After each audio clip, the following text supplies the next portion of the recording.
বিসমিল্লাহির রহমানির রহিম। প্রিয় থার্ড ইয়ার শিক্ষার্থীবৃন্দ, আজকে আমি তোমাদের অ্যাবজর্পশন অ্যান্ড ভেরিয়েবল কস্টিং থেকে একটি অঙ্ক করাচ্ছি। আজকে আমি করাবো problem 36। Chowdhury limited produced 24,000 units of products during the first quarter of 2018। 20,000 units were sold at the rate of taka 200 per unit. Cost of the product was. এখানে চৌধুরী অ্যান্ড লিমিটেড প্রোডিউসেস মানে উৎপাদন করে, চৌধুরী লিমিটেড উৎপাদন করে মোট 24,000 ইউনিট 2018 সালে, আর 20,000 ইউনিট বিক্রি করে। তারপর বলছে কি প্রতিটা ইউনিটের দাম কয় টাকা করে, 200 টাকা পার unit. Cost of the product ওয়াজ, মানে এইটা যে 200 টাকায় বিক্রি করলো, এটা উৎপাদন করতে টোটাল কস্ট কোনটা কত হয়েছে সেটা আবার আলাদাভাবে নিচে পড়ে দিয়েছে। ম্যাটেরিয়াল মোট খরচ হয়েছে 6 লাখ টাকা। এই 24,000 ইউনিট তৈরি করতে ম্যাটেরিয়াল প্রয়োজন হয়েছে মোট 6 লাখ টাকা। ডাইরেক্ট লেবার 5 লাখ টাকা। Factory overhead fixed cost total ছিল 1,20,000 টাকা, আর ভেরিয়েবল কস্ট ছিল কত, 1,44,000 টাকা। এই যে ফ্যাক্টরি ওভারহেড ফিক্সড, তোমার এটা হচ্ছে ফিক্সড ফ্যাক্টরি ওভারহেড, টোটাল দেওয়া আছে 1,20,000, আর টোটাল ফিক্সড ফ্যাক্টরি ওভারহেড দেওয়া আছে কত, 1,44,000। আমাদের পার ইউনিট কস্টগুলো বের করে নিতে হবে। প্রোডাকশন কস্ট পার ইউনিট প্রত্যেকটা আমরা কী করবো, এই 24,000 দিয়ে ভাগ করে করে বের করে নেব। এখানে নর্মাল ক্যাপাসিটির উল্লেখ নাই, তাহলে 24,000 দিয়ে আমরা কী করব, এই 24,000 ইউনিট দিয়ে ভাগ করবো কোনটাকে, ফিক্সড ফ্যাক্টরি ওভারহেড রেট যখন বের করবো তখন টোটাল ফিক্সড ফ্যাক্টরিকে ভাগ করবো 24,000 ইউনিট দিয়ে। আর ম্যাটেরিয়াল এটাকে ভাগ করবো 24,000 দিয়ে। ডাইরেক্ট লেবার এটাকেও 24,000 দিয়ে ভাগ করব। আর ভেরিয়েবল কস্ট ছিল 1,44,000, এটাকে ভাগ করবো কত, 24,000 ইউনিট দিয়ে। যেহেতু প্রোডাকশনের পরিমাণ 24,000, তাই আমরা 24,000 ইউনিট দিয়ে প্রত্যেকটা টাকাকে ভাগ করব, ভাগ করে পার ইউনিট কস্ট আমরা বের করে নেব। এবার এই তথ্যগুলো দিয়ে আমাদের বের করতে বলছে an income statement using full costing. Full costing মানে হচ্ছে অ্যাবজর্পশন কস্টিং, আর an income statement using direct costing. আমাদের ইনকাম স্টেটমেন্ট তৈরি করতে বলছে, একবার ডাইরেক্ট কস্টিং মেথড, একবার ফুল কস্টিং বা অ্যাবজর্পশন কস্টিং মেথড। 1 নম্বর রিকোয়ারমেন্টে বলেছে অ্যাবজর্পশন কস্টিং, আর 2 নম্বর রিকোয়ারমেন্টে বলেছে ডাইরেক্ট কস্টিং বা ভেরিয়েবল কস্টিং। দেখো আমি এখন অঙ্কটা সম্পূর্ণ সলিউশন করে দিচ্ছি, সবাই খেয়াল করো।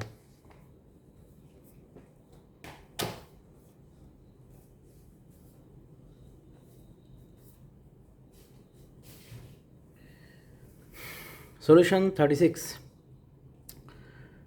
Working 1. Calculation of manufacturing cost per unit under direct and absorption costing. প্রথমে আমরা লিখব পার্টিকুলার্স, তারপরে ডাইরেক্ট কস্টিংয়ে একটা কলাম, অ্যাবজর্পশন কস্টিংয়ে একটা কলাম আসবে, টাকা টাকা। Material cost per unit, material cost total আমাদের অঙ্কে দেওয়া আছে 6 লাখ টাকা, আমরা 6 লাখ টাকাকে ভাগ করব। 24,000 দেওয়া আছে প্রোডাকশনের পরিমাণ দিয়ে ভাগ করব, ভাগ করে আমরা পেলাম 25 টাকা। এটা ডাইরেক্ট কস্টিংয়েও আসবে, আবার অ্যাবজর্পশন কস্টিংয়েও আসবে। ডাইরেক্ট লেবার দেওয়া আছে টোটাল 5 লাখ টাকা, 5 লাখ টাকাকে ভাগ করব আমরা 24,000 দিয়ে, ভাগ করে 20.83 আমরা দুটিতে লিখে দেবো। তারপরে variable factory overhead per unit, এটা কত আসবে, এটা একই রকমভাবে 1,44,000 ছিল টোটাল, আমরা টোটালকে ভাগ করব কত দিয়ে, 24,000 ইউনিট দিয়ে ভাগ করব, 6 টাকা 6 টাকা দুটোর মধ্যে চলে গেল। এবার ফিক্সড ফ্যাক্টরি ওভারহেড টোটাল দেওয়া ছিল আমাদের 1,20,000, এটাকে ভাগ করব আমরা 24,000 দিয়ে, প্রোডাকশনের পরিমাণ দিয়ে ভাগ করলাম, ভাগ করে যে অ্যামাউন্ট আসবে 5 টাকা, এটা আসবে শুধুমাত্র অ্যাবজর্পশন কস্টিংয়ে, ডাইরেক্ট কস্টিংয়ে আসবে না।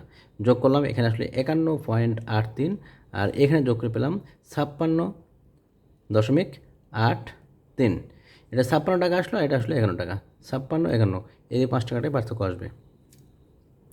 এবার ওয়ার্কিং 1 শেষ, এবার ওয়ার্কিং টুতে আমরা যে কাজটা করতে হবে, এখানে opening plus production minus sales সমান ক্লোজিং, এটা আমাদের সূত্রটা আগে লিখলাম, তারপরে কী কী মান দেওয়া আছে আর কী কী মান দেওয়া নেই সেটা ক্যালকুলেশন করে অটোমেটিক বের হয়ে যাবে। আমরা দেখতে পাচ্ছি এখানে ওপেনিং দেওয়া নাই অঙ্কে, তাহলে ওপেনিং দেওয়া না থাকলে ওপেনিংটাকে 0 ধরবো। আর প্রোডাকশান দেওয়া আছে 24,000, সেলসের পরিমাণ দেওয়া আছে 20,000, ক্লোজিং দেওয়া নেই, ক্লোজিংটা অটোমেটিক বের হয়ে গেলো ক্যালকুলেশন করে, কত, 4,000 ইউনিট। তাহলে আমরা এখান থেকে ক্লোজিং ইউনিটের পরিমাণ পেলাম 4,000।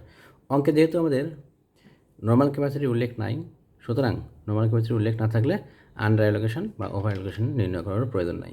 এখন আমরা রিকোয়ারমেন্ট 1-এ যাচ্ছি। রিকোয়ারমেন্ট 1,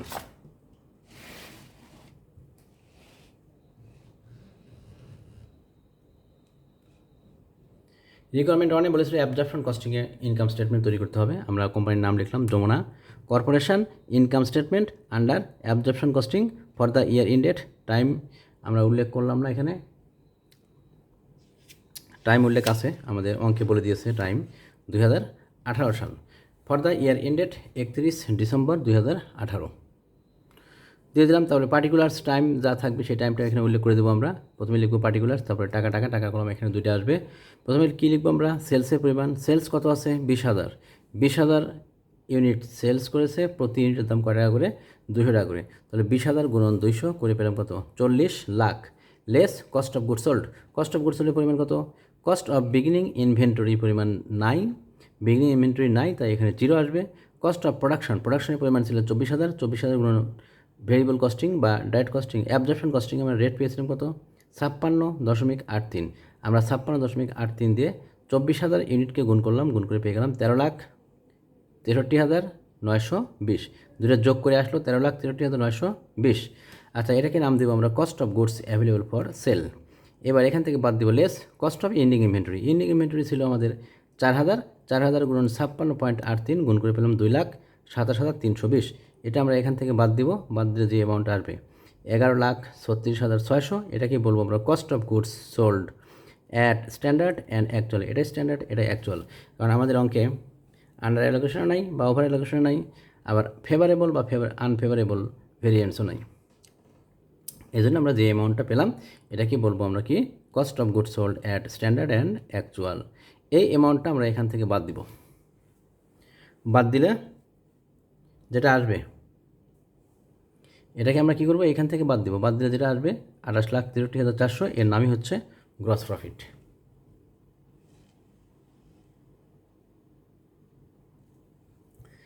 আমরা এই যে cost of goods available for sell পেয়েছিলাম 13,63,920। এখান থেকে আমরা লেস করেছি কি? Ending inventory. Ending inventory 2,07,320। এটা লেস করে আমরা পাইছি কত? 11,36,600। এই 11,36,600কে বলবো cost of goods sold at standard and actual. এই স্ট্যান্ডার্ড অ্যান্ড অ্যাকচুয়াল এই মানটাকে আমরা বাদ দিব সেলস থেকে। তাহলে সেলস থেকে আমরা যদি বাদ দিই তাহলে যে অ্যামাউন্ট আসবে 28,63,400, এর নাম হচ্ছে গ্রস প্রফিট। গ্রস প্রফিট পেলাম। এবার গ্রস প্রফিট থেকে বাদ দিব অপারেটিং এক্সপেন্সেস। আমরা দেখতে পাচ্ছি অপারেটিং এক্সপেন্সেস পরিমাণ। এই যে operating expenses, marketing and administrative expenses একটাই দেওয়া আছে এখানে, ভেরিয়েবল বা ফিক্সড কিছু বলেনি, একটাই আমাদের এখানে দেওয়া আছে যে মার্কেটিং অ্যান্ড অ্যাডমিনিস্ট্রেটিভ এক্সপেন্সেস একটাই দেওয়া আছে, সেটা কি? 60,000 টাকা ফিক্সড। এর মধ্যে fixed marketing and administrative expenses দেওয়া আছে 60,000 টাকা। ভেরিয়েবল মার্কেটিং অ্যাডমিনিস্ট্রেটিভ এক্সপেন্সেসটা আমাদের দেওয়া নাই, এই জন্য আমরা ওটা নিয়ে আসবো না। 60,000 টাকা নিয়ে আসলাম এই পাশে। তাহলে 28,63,400 এখান থেকে বাদ দিব 60,000। 60,000 বাদ দিলে যেটা আসবে 28,63,400 থেকে 60,000 বাদ দিয়ে আমরা 28,03,400। এটাকে বলবো আমরা কি? Net income under absorption costing. এখন আমরা ইনকাম স্টেটমেন্ট তৈরি করব ভেরিয়েবল কস্টিং বা ডাইরেক্ট কস্টিং মেথডে। একই রকমভাবে আগে আমরা কোম্পানির নাম লিখব requirement 2 Jamuna corporation, income statement under direct বা variable costing for the year ended dot time যা থাকবে সেই টাইমটা উল্লেখ করে দেবো। পার্টিকুলার্স প্রথমে আসবে কি? টাকার কলম দুইটা আসবে, টাকা কলম দুইটা। পার্টিকুলার্সের ঘরে আসবে কি? সেলস 20,000 গুণন 200 করে 40 লাখ। তারপর লেস কি আসবে? Variable cost of goods sold. এখন variable cost of goods sold less variable cost of goods sold, variable cost of goods sold. এখানে দেখতে পাচ্ছি variable cost of goods sold, beginning inventory নাই তাই 0 দিয়ে দিলাম। আর অ্যাড করবো কি? Variable cost of production. প্রোডাকশানের পরিমাণ আমাদের এখানে কত আছে? প্রোডাকশানের পরিমাণ 24,000। আর ভেরিয়েবল কস্টিং বা ডাইরেক্ট কস্টিংয়ের রেট পেয়েছিলাম আমরা কি? প্রোডাকশন কস্ট পার ইউনিট পেয়েছি 51.83। আমরা 51.83 দিয়ে কী করবো? 24,000কে গুণ করবো, গুণ করে পেয়ে গেলাম 12,43,920। যেটা যোগ করে যেটা আসবে এর নাম হচ্ছে variable cost of goods sold goods available for sale 12,43,920। Less করবো variable cost of ending inventory. আচ্ছা, ইন্ডিং ইনভেন্টরি পরিমাণ এখানে বলে দিয়েছে 4,000। আমরা ওয়ার্কিং 2তে বের করেছিলাম এটা 4,000 ইউনিট। এই 4,000 ইউনিটকে গুণ করবো 51.83, গুণ করে পেলাম 2,07,320। এই 2,07,320কে আমরা বাদ দিব 12,43,920 থেকে। বাদ দিয়ে যে অ্যামাউন্ট আসবে সেটাকে আমরা ডান পাশে বার করে দিব। এটাকেই বলবো আমরা কি? Variable cost of goods sold at standard and actual 10,36,600। আমরা সেলস থেকে এখন বাদ দিব 40 লাখ থেকে বাদ দিব 10,36,600, বাদ দিয়ে আসে 29,63,400। এর নাম হচ্ছে, এটাই আমাদের গ্রস বা নিট কন্ট্রিবিউশন মার্জিন। এর নাম কি? গ্রস বা নিট কন্ট্রিবিউশন মার্জিন। কারণ আমাদের এখানে ভেরিয়েবল মার্কেটিং অ্যান্ড অ্যাডমিনিস্ট্রেটিভ এক্সপেন্সেসটা দেওয়া নাই, তাই ওইটা আর আসেনি। গ্রস প্রফিট, এটাই আমাদের গ্রস কন্ট্রিবিউশন মার্জিন, এটাই আমাদের নিট কন্ট্রিবিউশন মার্জিন পেলাম। এবার এখান থেকে বাদ দিব ফিক্সড এক্সপেন্সেস। আমাদের দেখতে পাচ্ছি ফিক্সড এক্সপেন্সেসের পরিমাণ দুইটা আছে। Fixed marketing and administrative expenses ছিল 60,000, আর ফিক্সড ফ্যাক্টরি ওভারহেড ছিল কত? 1,20,000। দুইটা যোগ করে দিব, যোগ করে পেলাম 1,80,000।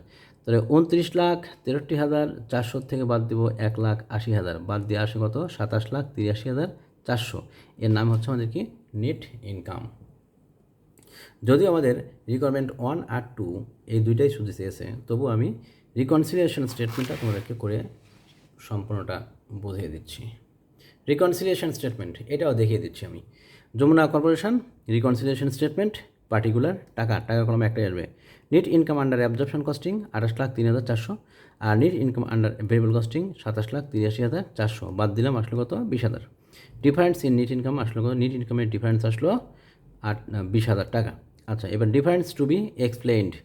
প্রথমে আমি ডিফারেন্স ইন ইনভেন্টরি, এন্ডিং থেকে বিগিনিং বাদ দিব। আন্ডার অ্যাবজর্পশন কস্টিং আমাদের এন্ডিং ইনভেন্টরি ছিল 4,000 আর বিগিনিং ইনভেন্টরি ছিল 0, আর 56.83 এটা ছিল হচ্ছে অ্যাবজর্পশন কস্টিংয়ের production cost per unit rate. এটা আমরা কী করব? গুণ করে দেবো। গুণ করে পেলাম 2,27,320। আর আন্ডার ডাইরেক্ট কস্টিংয়ে পেয়েছি কত? 4,000 গুণন 4,000 মাইনাস 0 ইন্টু 51.83। এটা হচ্ছে ভেরিয়েবল কস্টিং বা ডাইরেক্ট কস্টিংয়ের রেট। এটা গুণ করে আমরা পেলাম 2,07,320, বিয়োগ করে আসলো কত? 20,000। তাহলে দেখতে পাচ্ছি ইনভেন্টরির পার্থক্য এবং নেট ইনকামের পার্থক্য, এই দুটো যেহেতু সমান, তাহলে আমাদের অঙ্কের ইনকাম বের করা ঠিক আছে। আজকে এ পর্যন্তই। সবাই ভালো থাকো। আল্লাহ হাফেজ।